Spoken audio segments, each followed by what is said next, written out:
I had a client who wanted me to do a photo shoot with her young 4-year-old daughter.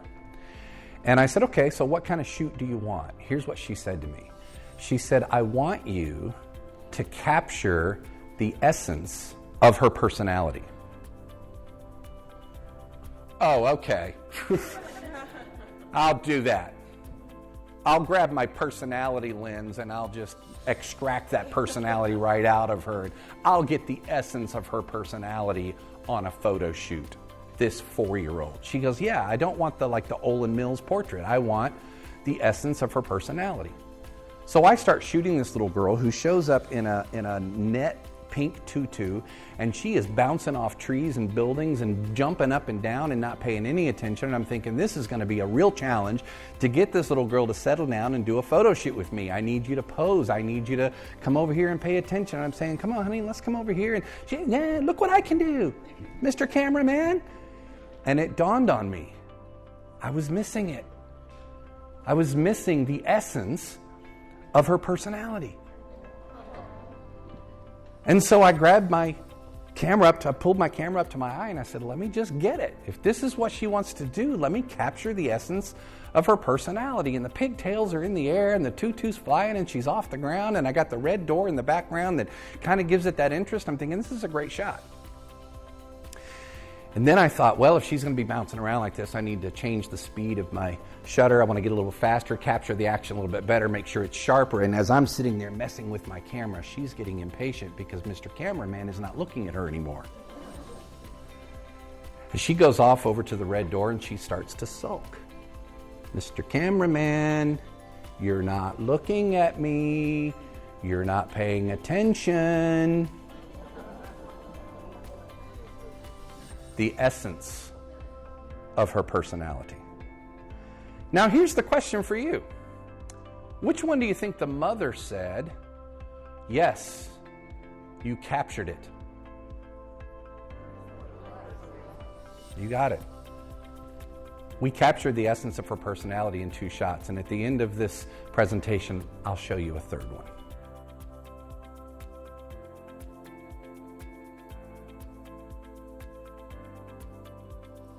Why wait for your supervisor to tell you what your goals should be and where the performance level should be and what they need? Why not just do something for someone's benefit that nobody's asked you to do? Am I being the person I want to be right now? As I sit here and listen to a keynote and attend a conference, am I doing what I want to do? It's a different question. Not have I achieved what I want to achieve. The question is, am I being the person I want to be right now? It's more important to know your mission than it is to know your mission statement. We don't spend money on nothing. We don't pay our people. We don't have good videos. Our building is crap. We can barely live in it. But the money goes to the people. I want to answer more powerful questions. IKEA took its own controversies around child labor issues in the Indian rug market and converted it into an impactful philanthropic partnership with Save the Children that has now taken 150,000 kids out of the labor force and into the classrooms where they belong, reuniting 10,000 of those kids with their families. They've just re-upped another 7 million euros to Save the Children in a way that's going to impact another 800,000 children. Our businesses can only be as good from a workforce standpoint as the quality of the labor force in our communities. Our businesses can only get as much revenue, volume, quality, price as our communities can afford to sustain. I would encourage us all to go back and revisit our business plans. If you're a startup in this room today, now's the great time to get it right out of the gate. If you are in your 2nd, 3rd, 5th year, this is a great time to say, how am I going to get to the next level? Let's go back and look at our business plans and ask ourselves that while we've put in intentionality around our competitive advantage, which we did learn in MBA schools, how are we aligning that with our social advantage? They all come, they're excited, they're back at sunrise. He stands up on the rock platform and you know what he says?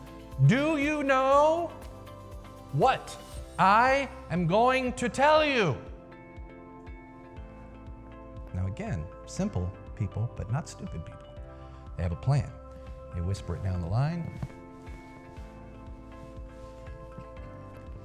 Yes! He goes, ah. He lights up. His eyes get big. He goes, oh, good. And I do not need to say it.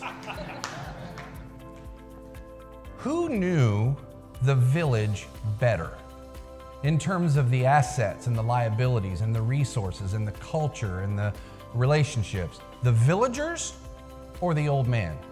Who thinks the villagers know more about the village and what's going on? Who thinks the old man knew more about the village? Exactly. You are taking the assets, the tools, the core values that this woman has, that she operates off of, that make her successful, that make her good at what she did. Those assets that you need, why are you trying to take those away from her? If you can't breathe, you can't help anybody else. Leadership is not all about you. It is mostly about others. But if we don't take care of ourselves, continue to learn, continue to teach yourself, learn from others, keep your heart open, keep your mind open, listen, get work-life balance in your life, understand what that really means. Take some time for you. Spend some money on you. Go to a conference for you. Take a day off for you. So if you can't breathe, you can't help anybody else. But we just learned that questions increase engagement. We just learned that questions improve recall. Questions sharpen focus. Questions amplify intent and even change behavior.